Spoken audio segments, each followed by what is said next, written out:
할렐루야. 오늘은 8월 14일 금요일입니다. 오늘도 정시 매일 예배를 드리시는 성도님들의 삶과 가정 위에 하나님의 은혜와 평강이 가득하시기를 축복합니다. 다 같이 하도신경으로 우리의 신앙을 고백하며 예배의 자리로 나가겠습니다. 전능하사 천지를 만드신 하나님 아버지를 내가 믿사오며 그 외아들 우리 주 예수 그리스도를 믿사오니 이는 성령으로 잉태하사 동정녀 마리아에게 나시고 본디오 빌라도에게 고난을 받으사 십자가에 못 박혀 죽으시고 장사한 지 사흘 만에 죽은 자 가운데서 다시 살아나시며 하늘에 오르사 전능하신 하나님 우편에 앉아 계시다가 저리로서 산자와 죽은 자를 심판하러 오시리라. 성령을 믿사오며 거룩한 공회와 성도가 서로 교통하는 것과 죄를 사하여 주시는 것과 몸이 다시 사는 것과 영원히 사는 것을 믿사옵나이다. 아멘.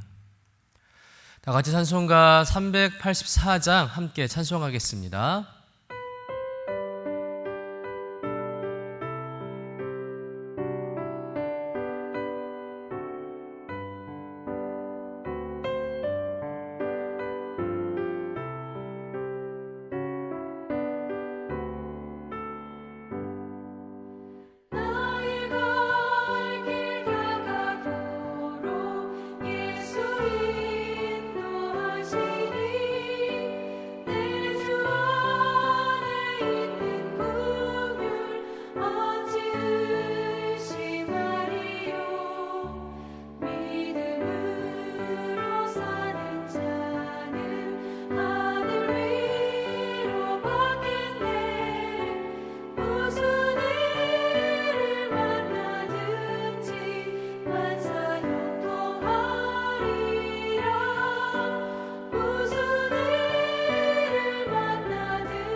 오늘 우리에게 주시는 하나님의 말씀은 에스겔 39장 21절에서 29절까지의 말씀입니다. 함께 받들어 읽겠습니다. 내가 내 영광을 여러 민족 가운데 나타내어 모든 민족이 내가 행한 심판과 내가 그 위에 나타낸 권능을 보게 하리니 그날 이후에 이스라엘 족속은 내가 여호와 자기들의 하나님인 줄을 알겠고 여러 민족은 이스라엘 족속이 그 죄악으로 말미암아 사로잡혀 갔던 줄을 알지라. 그들이 내게 범죄하였으므로 내 얼굴을 그들에게 가리고 그들을 그 원수의 손에 넘겨 다 칼에 엎드러지게 하였으되 내가 그들의 더러움과 그들의 범죄한 대로 행하여 그들에게 내 얼굴을 가리었었느니라.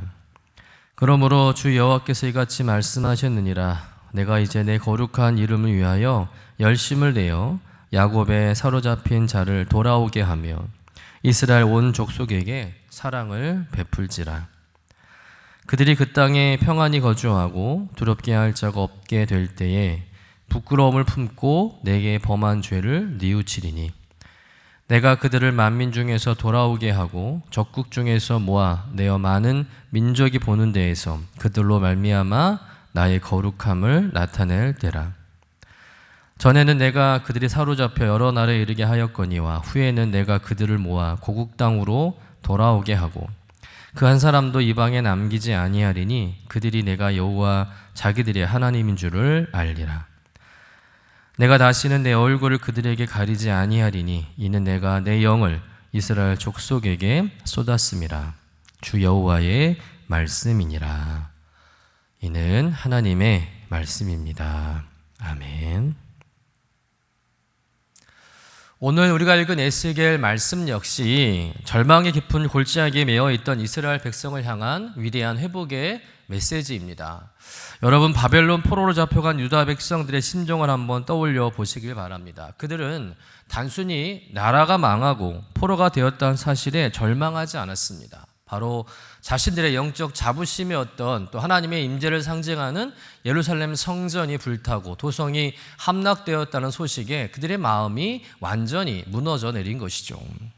하나님이 우리를 버리셨다. 하나님은 우리를 지킬 만한 능력이 없으신가 보다라는 그런 깊은 절망과 오해가 그들의 영혼을 눌렀던 것입니다. 그런 오늘 본문에서 하나님은 그 모든 절망과 오해를 뒤엎는 반전의 메시지를 전하고 있습니다. 하나님께서는 먼저 세상 모든 민족 앞에서 당신이 누구인지를 선언하고 계시죠. 우리 본문 21절 말씀입니다. 함께 읽어보겠습니다. 내가 내 영광을 여러 민족 가운데 나타내어 모든 민족이 내가 행한 심판과 내가 그 위에 나타낸 권능을 보게 하리니. 이 말은 무슨 말입니까? 하나님은 모든 세상 민족을 통치하시고 다스리시는 하나님이라는 거죠. 그 말은 곧 이스라엘 백성들이 다른 민족에게 망한 것은 이스라엘 죄 때문에 그들을 심판하셨다는 거예요. 하나님은 결코 무능해서 자기 백성이 짓밟히도록 방치하신 것이 아니라는 거죠. 이스라엘의 패배는 하나님의 무능함이 아니라 죄를 향한 하나님의 심판의 결과라는 것입니다. 그러면서 하나님께서는 이스라엘 백성들이 포로로 끌려가야 했던 진짜 이유를 밝히고 있죠. 우리 본문 23절부터 24절 말씀 같이 읽어보겠습니다.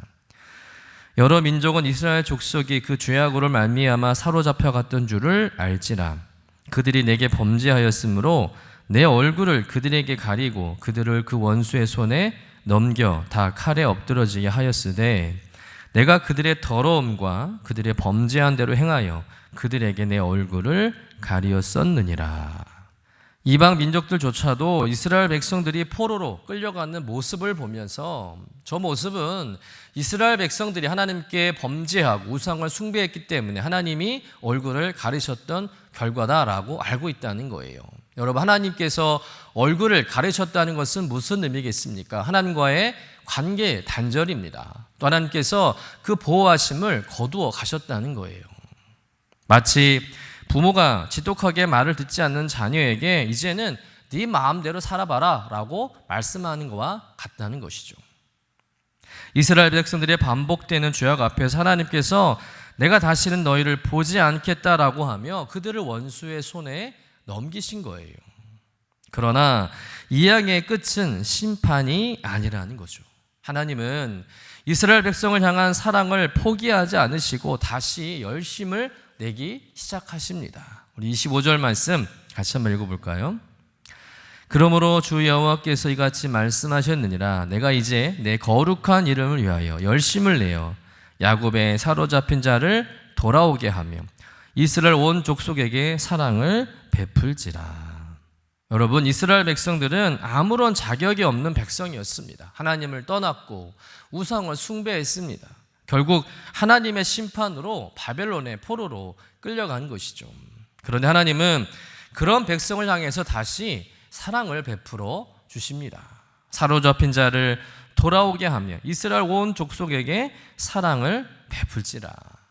이스라엘 백성들을 고국으로 돌아오게 하시고 평안히 살게 하시고 그들의 죄를 깨닫고 회개하고 뉘우치게 하신다는 거죠. 이처럼 하나님은 심판으로 끝내시는 분이 아니라 회복으로 완성하시는 분인 줄로 믿습니다. 그런데 하나님께서 이렇게 회복하신 데에는 분명한 목적이 있다는 거예요. 오늘 본문은 그 회복을 통해서 이루는 놀라운 일들을 우리에게 보여주고 있습니다. 첫 번째는 무엇입니까? 여러 민족이 하나님을 알게 된다는 것이죠. 27절 말씀입니다. 많은 민족이 보는 데에서 그들로 말미암아 나의 거룩함을 나타낼 때라. 이방 사람들은 이스라엘이 망했을 때 이스라엘 하나님도 별것 아니구나, 자기 백성도 못 지키는 정말 무능력한 신이구나 라고 생각을 했다는 것이죠.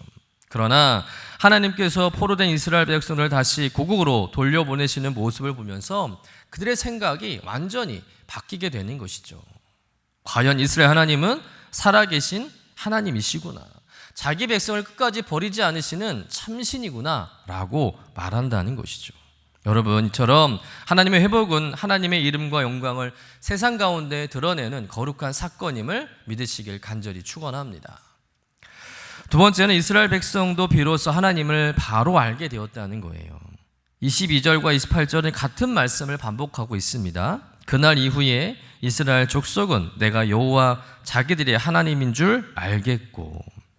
포로 생활 동안 이스라엘 백성들은 하나님을 오해했습니다. 하나님이 우리를 버리셨다, 하나님 우리에게 무관심하다, 하나님은 무능하신이다 라고 오해했습니다. 그런데 하나님께서 자신들을 회복시키시는 그 은혜를 경험하면서 비로소 깨닫게 되는 것이죠. 아, 우리가 하나님을 오해했구나, 하나님은 여전히 우리의 하나님이시구나, 우리를 징계하셨지만 우리를 버리신 것이 아니구나 라고 다시 한번 깨닫게 되었다는 것이죠. 그렇다면 오늘 에스겔 말씀을 통해서 깨닫는 영적 교훈은 무엇입니까? 첫 번째로, 고난의 때에 하나님의 마음을 오해하지 말고 우리의 삶을 돌이켜 봐야 한다는 거예요. 우리의 삶에서 뜻하지 않은 고난이나 실패를 만날 때 종종 이스라엘 백성들처럼 생각할 때가 있습니다. 어떤 생각입니까? 하나님은 나를 잊으셨나 보다, 하나님은 능력이 없나 보다, 하나님은 내 기도에 관심이 없으신가라며 오해를 할 때가 있다는 것이죠. 그러나 하나님께서 때로 우리에게 얼굴을 가리시는 것처럼 느껴지는 그 순간 하나님이 무능하시거나 우리를 버려서가 아니라는 거예요. 본문의 말씀처럼 우리의 죄악과 더러움 때문이라는 거죠. 문제는 하나님께 있는 것이 아니라 우리에게 있다는 거예요. 여러분, 절망적인 상황을 만났을 때 우리가 해야 할 일은 하나님을 원망하거나 오해하는 것이 아니라 하나님과의 관계에서 소홀해진 것이 없나 우리의 삶을 돌아보고 회개하고 뉘우치는 것이 우선인 줄로 믿습니다. 하나님께서 잠시 얼굴을 가리시는 이유는 우리를 망하게 하려는 것이 아니죠. 우리가 죄를 깨닫고 하나님께 돌아오게 하려는 하나님의 사랑의 매라는 사실을 꼭 기억하시기를 주님의 이름으로 간절히 축원합니다. 두 번째 교훈은 무엇입니까? 우리의 구원과 회복은 오직 하나님의 열심과 은혜로 이루어진다는 사실이죠. 여러분, 이스라엘 백성들이 바벨론 포로에서 돌아올 수 있었던 것은 그들이 스스로 독립운동을 해서가 아닙니다. 또한 그들이 회복될 만한 자격을 갖추었기 때문도 아니라는 거죠. 오직 하나님의 열심과 사랑 때문인 줄로 믿습니다. 하나님은 자기 백성을 향한 그 사랑과 열심을 결코 포기하지 않는 분이라는 거예요. 그 열심과 사랑이 어떻게 나타나고 있습니까? 29절 말씀 같이 읽어보겠습니다. 내가 다시는 내 얼굴을 그들에게 가리지 아니하리니 이는 내가 내 영을 이스라엘 족속에게 쏟았음이라. 주 여호와의 말씀이니라. 다시는 너를 안 보겠다 말씀하셨던 그 하나님께서 이제 뭐라고 말씀하십니까? 다시는 너를 안 보는 일이 없게 하겠다, 이렇게 약속하시면서 당신의 영, 성령을 이스라엘 족속에게 부어주셨다는 거예요. 오늘을 살아가는 우리 역시 마찬가지입니다. 하나님은 자기 백성, 자기의 자녀를 절대 포기하지 않는 분이라는 거죠. 이스라엘을 포로에서 다시 불러내셨던 하나님께서는 예수 그리스도를 통해서 우리를 죄와 사망의 포로된 자리에서 구원해 주시고 다시 하나님의 자녀로 회복시키셨는 줄로 믿습니다. 사도 바울은 이렇게 선포하죠. 로마서 8장 32절 말씀입니다. 자기 아들을 아끼지 아니하시고 우리 모든 사람을 위하여 내어주시니가 어찌 그 아들과 함께 모든 것을 우리에게 은사로 주지 아니하시겠느냐. 여러분, 예수 그리스도 또한 십자가는 하나님께서 우리를 결코 포기하지 않으시는 하나님의 열심과 사랑의 증거인 줄로 믿습니다. 그러므로 우리의 소망은 우리의 믿음이 강한 데 있지 않다는 거죠. 오직 우리를 끝까지 붙드시고 회복하시는 하나님의 열심과 사랑에 있음을 믿으시길 간절히 축원합니다. 여러분, 혹시 지금 삶의 광야를 지나며 하나님께서 내게서 얼굴을 가르신 것처럼 외로움과 고통을 느끼십니까? 결코 낙심하지 마시기를 바랍니다. 우리를 향한 하나님의 사랑은, 열심은 결코 멈추지 않는다는 거예요. 우리가 우리의 죄를 인정하고 하나님께 돌아가기만 하면 하나님은 우리를 다시 품어주시고 성령으로 새 힘을 주시며 무너진 삶을 다시 세워주시는 분인 줄로 믿습니다. 이 회복의 하나님을 더 깊이 알아가는 여러분 되시기를 간절히 축원합니다.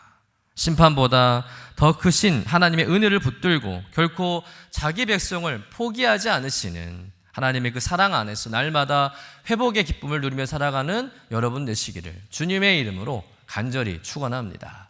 기도하겠습니다. 사랑과 은혜가 풍성하신 하나님 아버지, 오늘 말씀을 통해서 하나님께서 죄를 미워하시지만 자기 백성은 결코 포기하지 않으시는 분임을 깨닫게 해주시니 감사합니다. 이스라엘이 죄로 인해 하나님의 얼굴이 가려지는 아픔을 경험했지만 하나님께서는 끝내 그들을 버리지 않으시고 다시 불러 모아 회복시키셨습니다. 주님, 우리도 살아가면서 기도가 막히고 삶이 힘들어질 때 하나님께서 우리를 외면하신 것처럼 오해할 때가 많았습니다. 그러나 오늘 말씀을 통해서 하나님의 침묵보다 하나님의 사랑이 더 크고 징계보다 회복의 은혜가 더 크다는 사실을 믿게 하여 주옵소서. 또한 우리의 죄를 먼저 깨닫게 하시고 말씀 앞에서 부끄러움을 품고 돌이키는 인생 되게 하여 주옵소서. 예수 그리스도의 십자가를 바라보게 하시고 우리를 끝까지 포기하지 않으시는 하나님의 열심과 사랑을 날마다 붙들게 하여 주옵소서. 감사드리며 거룩하신 예수님의 이름으로 기도드립니다. 아멘. 하늘에 계신 우리 아버지여, 이름이 거룩히 여김을 받으시오며 나라가 임하시오며 뜻이 하늘에서 이루어진 것 같이 땅에서도 이루어지이다. 오늘 우리에게 일용할 양식을 주시옵고 우리가 우리에게 죄 지은 자를 사하여 준 것 같이 우리 죄를 사하여 주시옵고 우리를 시험에 들게 하지 마시옵고 다만 악에서 구하시옵소서. 나라와 권세와 영광이 아버지께 영원히 있사옵나이다. 아멘.